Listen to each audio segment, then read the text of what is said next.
Isaac Hernandez. I'm Holly McClure. And this is Faith on Film, a program designed to keep you aware on everything that's happening in the world of faith and family entertainment. Holly, we got another exciting show again this week because I know that we're going to give people a glimpse at season 3 of The Chosen.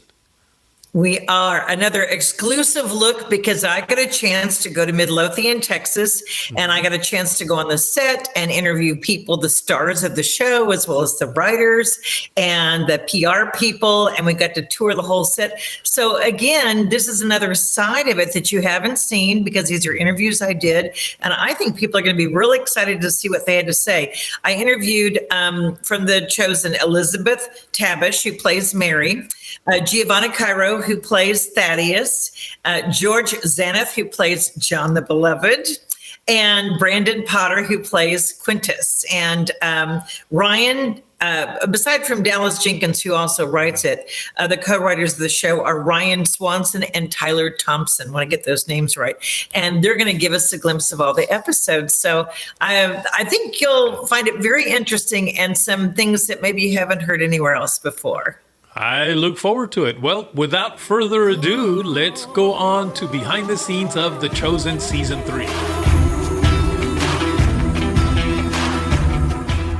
And how has it changed your life as far as coming from acting in the background that you came from and, you know, going into this kind of a role? I mean, it's got to have changed it in some way. Every time I have been recognized, it's been lovely. People are so sweet and always very hesitant to interrupt whatever I'm doing, which is usually, I think I've gotten recognized at Disneyland more than anywhere else. So it's a joyful thing. But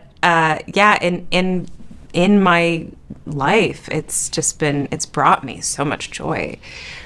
I was planning on quitting acting right before I booked it. I was not successful. I was barely making ends meet, and this show has gave me the role of my dreams. I'm able to. I have a as an actor to be able to say like I have a job. it's constant. It's rare. It's relieving to know that this show is here for me and provides me this creative outlet, this creative expression that to play this character that means so much to me. In a lot of ways, I've been inspired by the character and influenced by her, and I've wanted to grow because of her. So like the effect it has had on me has been just sort of across the board and just wonderful. There was that saying, the phrase, what would Jesus do?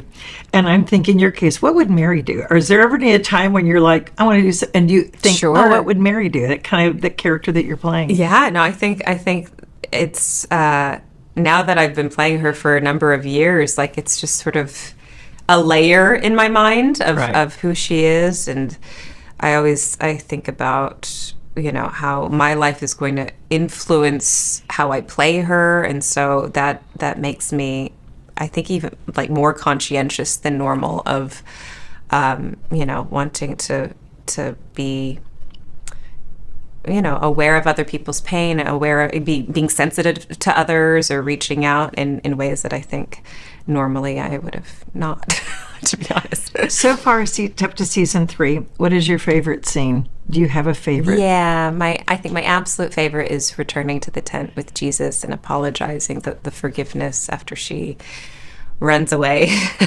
for a drink. Her returning that scene was really special and challenging, and I wanted to get it right, but it was easy to do because the writing is just so human and realistic, and I could identify with her a lot in that scene. I'm eternally grateful to the writers for making such a female character that is challenging in a lot of ways. She's emotionally very complicated, and has all these psychological issues from the past that she's sort of overcoming over these years, over the course of these seasons. And that's, I think, a really special and rare, element in a character that I'm really grateful to be able to play. Has been working with Dallas as a director. He's the best. He's such an actor's director. He's intuitive. He knows the right things to say to unlock certain emotions. Whenever I feel blocked, he knows exactly what to say to me. He'll help me recall things, scenes from the past that bring me back to where I need to be emotionally. So he's very, very, it's funny. He's so sensitive to us when it's needed. And then other times he's just so funny and really lighthearted and makes it really fun to be on set.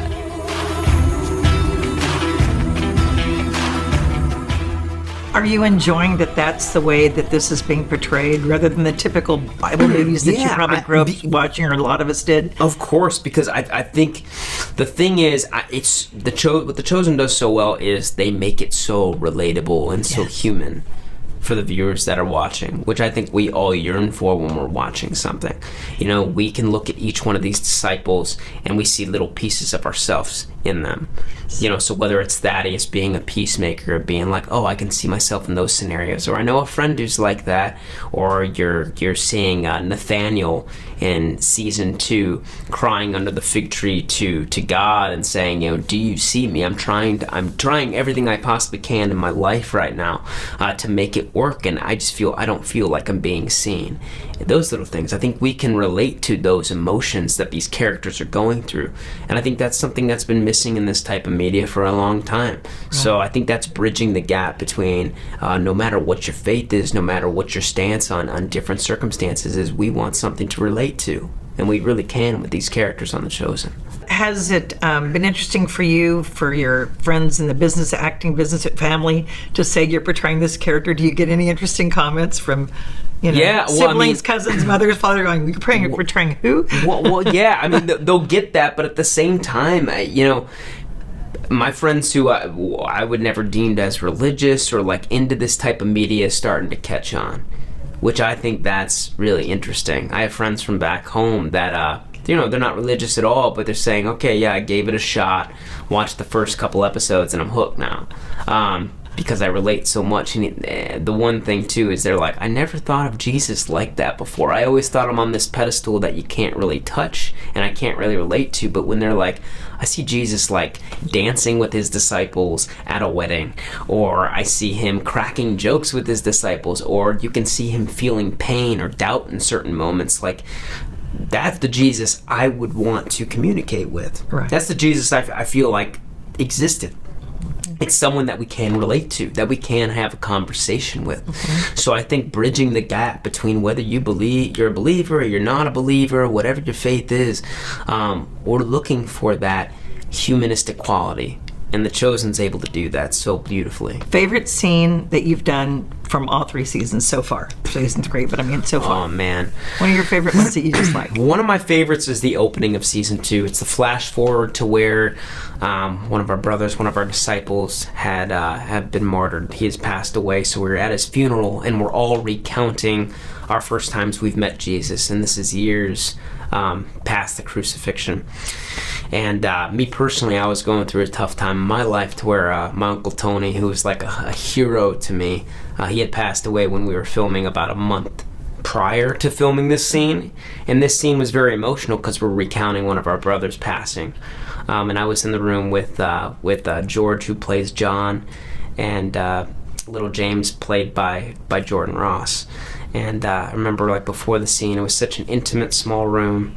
We all, grabbed each other's hands, and it's nonverbal, but we all knew we were there for each other. It was just a safe space to be vulnerable. And that whole day, I remember we were just hugging each other, giving ourselves the space that we needed. Yeah. And get choked up thinking about it. But that moment meant a lot to me, and I know other castmates were going through some stuff as well. So that's a moment I'll never forget because it's still emotional just watching it.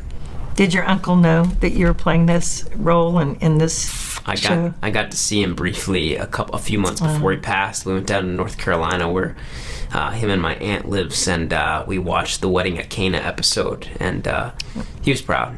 He was proud. Oh, yeah. That means even more, It means a lot. It just trying to do justice for him and for everyone watching. What would Thaddeus do?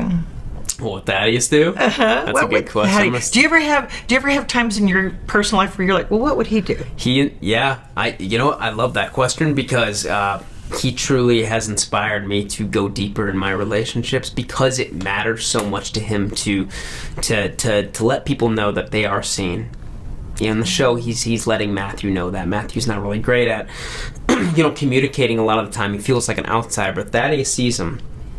And that's made me want to see people more deeply in my life, deep in my connection with family, with friends. So anytime I feel that I'm not doing that, Thaddeus keeps me in check to be like, go deeper in your connection, go deeper in your relationship. So, I have Thaddeus and I have the Chosen to thank for that.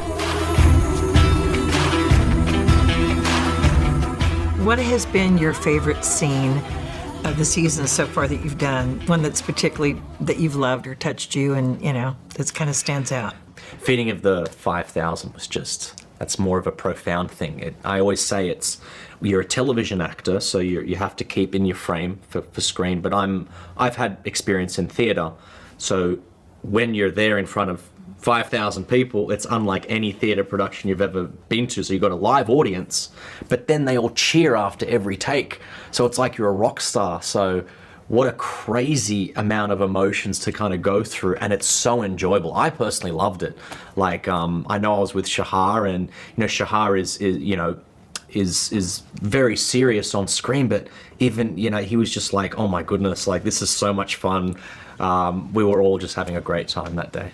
I think when you say that the way that it's written, Dallas, Tyler, and Ryan have done such a good job from the start. When I got that script, it's not called the Jesus, it's called the Chosen. Now, Jesus is really important, but it is called the Chosen for a reason. They get to focus not on one perspective of Jesus looking out, but 15, 16, 17 perspectives looking in, one of which is Mary Magdalene, maybe somebody we don't explore as much. She has, in my opinion, one of the most important lines of the whole series. Before I was one way, now I'm another. Thing that happened in between was him. It's just crazy. And when you say that familiarity, we show Jesus coming down to Simon's level when the miracle of the fish happened. Dallas said that's going to be controversial, but people have loved it. Jesus is on our level. He's familiar with us. He's making jokes. He's dancing with the disciples. Now, from a spiritual and religious standpoint, that is important because the message is going to be received, but also from a filmmaking perspective, like as professional television, that is so important because if you think about, I put the image in your mind, just see Jesus as the wedding of Cana, dancing with all of us, and then imagine what's going to happen in season 6 and 7. It shatters me every single time as sometimes George infiltrates John, and that's sometimes why you can get emotional watching it. But it's such a bit, you can't get anything like that with any other series. You can't. I'm never going to experience that again, I don't think. They've cast so well, and I'm a lot like John. The way that they've written John, they've done such a good job, and they take bits and pieces from his book, and they can, like I said about Salome, they do that about John as well. He's young, he's impetuous, he's emotional, then he needs to maybe simmer down a little bit. What would John do? Probably, something's wrong with his meal. He's just like, excuse me. And then Jesus is next to him going, just calm down. Does that affect you and how you act in your life? Do you ever have those John moments for you? 100%. Absolutely. And what's great and cathartic about the show is that, and this is a bit of a spoiler for season 3, but, there's going to be a moment where John is being told to simmer down by Jesus, as it happened in season 2. And it's cathartic for me, and it's a bit of therapy because maybe when that happens in the show, it kind of teaches me in real life to simmer down. And also, Jesus essentially is saying to him, trust the process. John wants to be a leader right now. He wants to be, he's saying, I'm the beloved right now. Wait, trust the process, surrender, as Jesus says. And so in life, you can be impetuous as John, but you can also calm yourself down as he usually needs to do.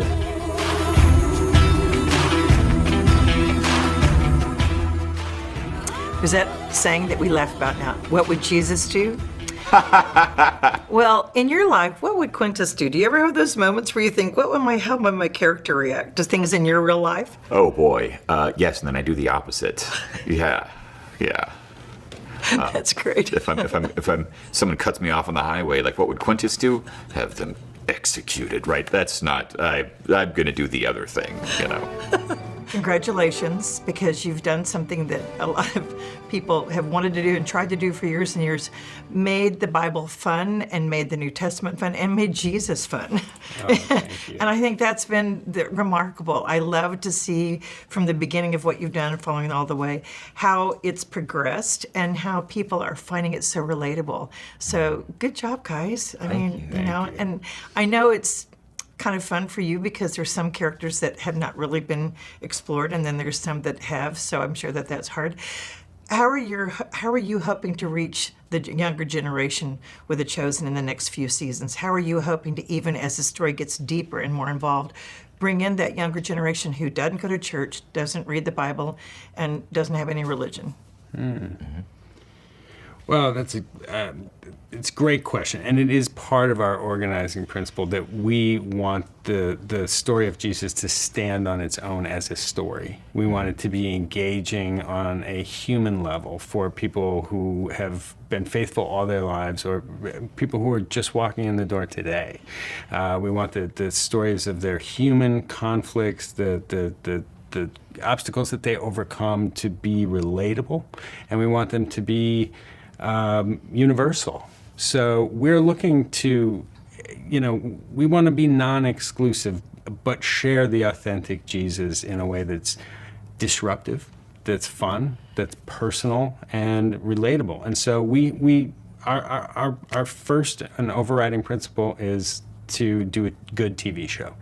And, to the extent young people are watching TV, we hope that we can enter that zeitgeist and make waves on the merits of our story. Now, we just happen to have the best source material of all time, so there's a lot to plumb. But yeah, it starts with the story.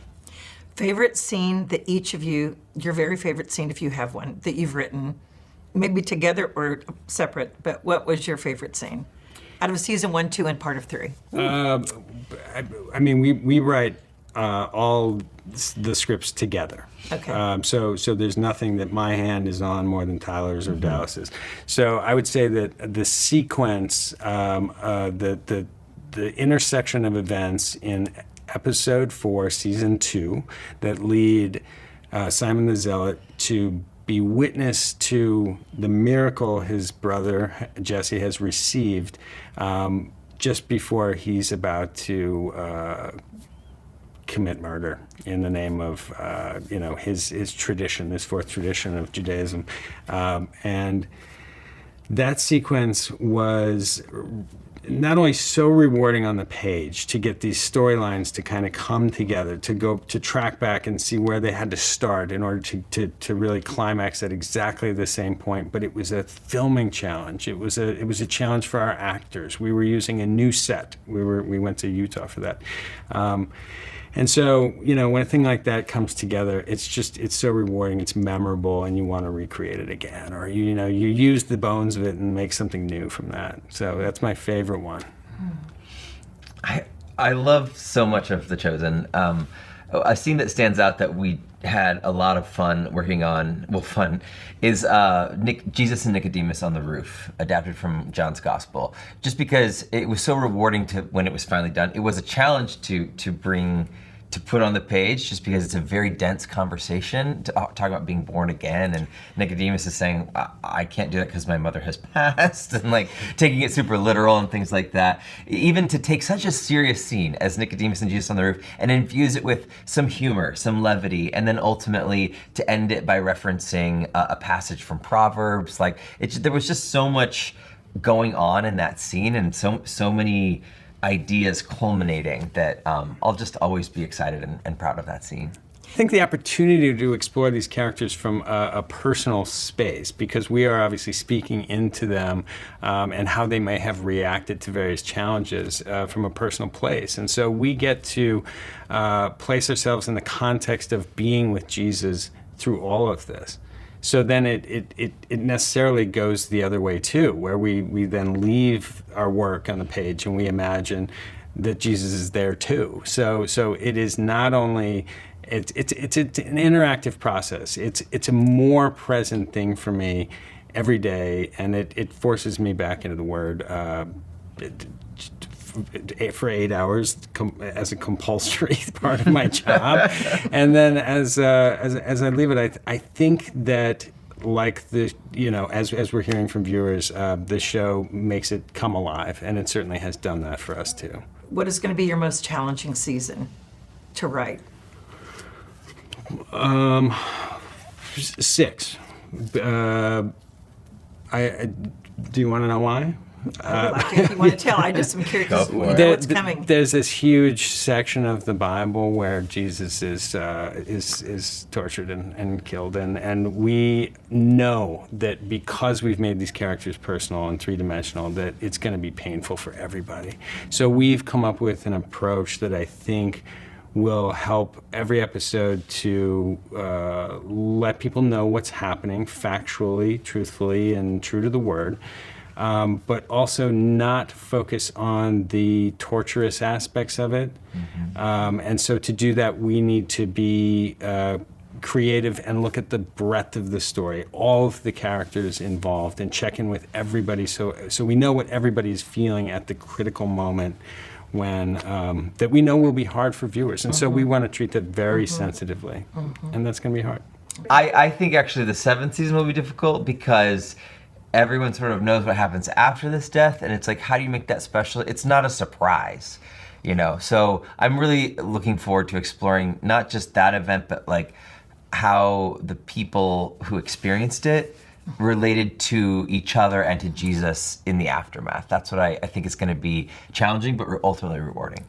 The life of the chosen, is it going to go on past season 7 in a different way? Is there any way you can give hints on what you guys are thinking about? We are definitely building out the chosen universe. We're very intentionally doing that. We're working on maybe something for children, which is really exciting. And we also have a number of other pieces in development where we don't want to just stop at the chosen. We're really exploring what can this thing look like, God? What are you trying to build out for the next several decades? We're here for the long haul, Holly. Good. That's encouraging to know and exciting because people don't know. And, we all know the story and how it ends in the New Testament, but you'd like to think that there's something that's going to go on that's doing the same kind of thing this show is doing. So that's good to know. Do you have any favorite from season 1, 2, and part of 3 that any favorite show or specific scene that it's always close to your heart that you love to tell people about? So many. I think from season 2, it was episode 3 of season 2, Jesus has been healing all day long, and we watch as the disciples are bickering more and more and more and more while he's over here healing. So it gets to this climactic moment where the disciples are almost about to fight. They're so angry at each other, and they're so diverse, and they're so opposed in their worldviews. And then we see Jesus stumble in to the point of just utter exhaustion because he has just poured himself out for people. And he stumbles into bed, and he silences the whole camp, and he just worships and thanks God as he drifts off to sleep. And it was in that moment of just like, are we going to keep fighting and bickering and talking and analyzing, or are we going to actually go do the work of the kingdom? Are we actually going to go be the hands and the feet? And that was we had one doing the work and others just talking about it. And that changed my life. Wow, Holly, those are just some amazing interviews you were able to get. Thank you. I loved interviewing Mary and hearing her opinions. And then John the Beloved. I love his Thaddeus. What an interesting guy he plays in, man. And then the writers who gave us an inside scoop on what's to come in the future seasons. I love that. I loved your question about what would Jesus do what would you do? How did you word that? What would Jesus do if? There's the saying, what would Jesus do? And instead, if you had your character, a disciple or Mary, what would Thaddeus do? What would Mary do? What would John the Beloved do? I mean, certainly their characters have had to influence them, and they were all commenting how it had. So I thought it'd be an interesting perspective. I thought it was just a great look again into the personality of their characters. I thought it was too, and so different, from what you're seeing on screen, and then what you're hearing off, but how it's affected them personally, especially for those that really weren't maybe strong Christians before, but in getting into the character, it's really affected and touched their lives. And I don't know, there was other great answers. We didn't have time for them all, but at least that was a little bit of a look at some of them. Isaac, I couldn't even show you all of what I saw. I mean, we couldn't even show it on the show today. But for those who are interested, you'll probably be seeing it in season 3 and on. When you're watching The Chosen, you're going to be looking at all of what I saw and more. So it's going to be pretty amazing. And, remember, folks, you can download the app for free. So remember, you can watch this show for free. You can let your friends watch it, your relatives watch it.